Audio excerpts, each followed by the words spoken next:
แล้วครับไปแล้วครับไอ้ยี่หลุดครับหลุดครับเจ้าของแบรนด์นะครับดูไว้เลยนะครับ2 รอบนะครับวัดไม่เคยเข้าเลยน่าจะมีแค่บอดี้นะครับไม่น่าจะมีตัวเบ็ดมานะครับแบรนด์นี้นะครับดูนะครับผม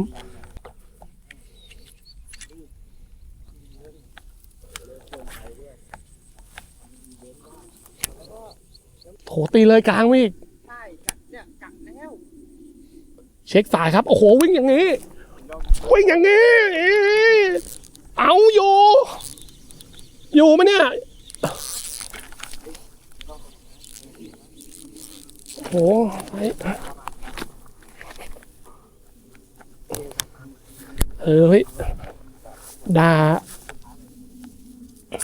โอเคครับให้อภัยสำหรับเจ้าของแบรนด์กบยางแบรนด์นี้นะครับผมน่าจะมีแค่บอดี้นะครับไม่น่าจะมีตัวเบ็ดมานะครับแบรนด์นี้นะครับดูนะครับผม